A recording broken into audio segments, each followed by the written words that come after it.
چہرہ میری آنکھ نے دیکھا ہوتا، کاش وہ چہرہ میری آنکھ نے دیکھا ہوتا، مجھ کو تقدیر نے اسی دور میں لکھا ہوتا۔ باتیں سنتا میں کبھی پوچھتا معنی ان کے، باتیں سنتا میں کبھی پوچھتا معنی ان کے، میں آپ کے سامنے اصحاب میں بیٹھا ہوتا۔ جناب صدر، محترم اساتذہ کرام اور میرے عزیز ساتھیوں، السلام علیکم۔ آج کی اس عظیم الشان اور پروقار تقریب میں مجھے جس موضوع پر لب کشائی کا موقع ملا ہے اس کا عنوان ہے سیرت النبی صلی اللہ علیہ وآلہ وسلم۔ جناب صدر، وہ انور و اکرم حبیب خدا سرور کائنات خاتم المرسلین حضرت محمد مصطفیٰ صلی اللہ علیہ وآلہ وسلم، وہ ہستی کہ جس کے آنے سے عرب میں نکھار آیا، بہار آئی، اندھیرا چھٹا، جہالت مٹی، امن و سکون کا پیغام عرب سے نکل کر کل کائنات میں پھیل گیا۔ آپ کی سیرت پوری دنیا کے لیے نمونہ بن گئی اور آپ کامل انسان کہلائے۔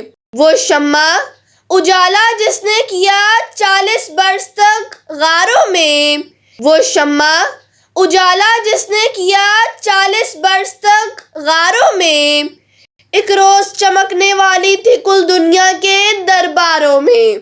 صدر علی وقار، اس کائنات میں میرے پیارے نبی حضرت محمد صلی اللہ علیہ وآلہ وسلم کی حیثیت بے مثال آفتاب درخشاں کی ہے جو غار ہرا سے طلوع ہوا اور پوری کائنات پر چھا گیا۔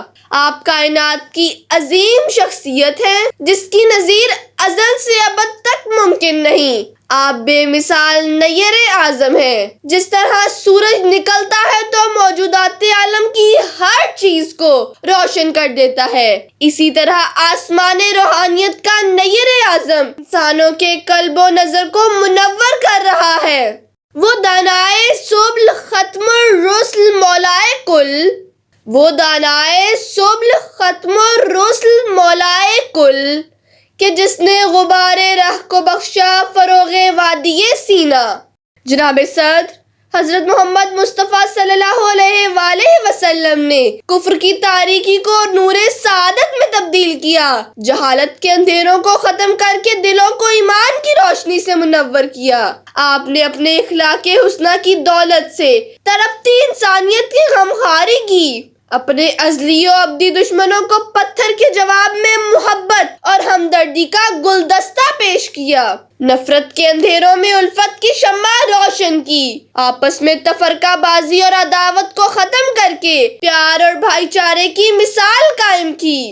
حضور آئے تو سرے آفرینش پا گئی دنیا، حضور آئے تو سرے آفرینش پا گئی دنیا، اندھیروں سے نکل کر روشنی میں آ گئی دنیا۔ صدر علی وقار، فتح مکہ کی تاریخ کی اوراق پلٹ کر دیکھیے کہ آپ صلی اللہ علیہ وآلہ وسلم مکہ میں فاتحانہ انداز میں داخل ہوتے ہیں۔ صحابہ کرام کا 10,000 کا لشکر آپ کے ہمراہ ہے۔ صحابہ کرام اعلان کرتے ہیں کہ آج بدلے کا دن ہے، آج جوش انتقام کو سرد کرنے کا دن ہے، آج گزشتہ مظالم کے زخموں پر مرہم رکھنے کا دن ہے، آج ہم اپنے دشمنوں کی کھوپڑیوں کو اپنی تلواروں پر اچھالیں گے، آج ہم کفار کو جلا کر بھسم کر دیں گے اور گزشتہ مظالم کی چنگاری کو ان کے لہو سے بجھائیں گے۔ تاریخ شاہد ہے اور زمین و آسمان گواہی دیتے ہیں کہ ایسا کچھ نہیں ہوا۔ رحمت نبوی جوش میں آئی اور زبان رسالت کی صدائیں لوگوں کے کانوں سے ٹکراتی ہے۔ جاؤ تم سب آزاد ہو، تم لوگوں سے کسی قسم کا بدلہ نہیں لیا جائے گا۔ یہ تھا آپ کا اخلاق کریمانہ۔ آپ صلی اللہ علیہ وآلہ وسلم کی زندگی اخلاق حسنہ سے بھری پڑی ہے۔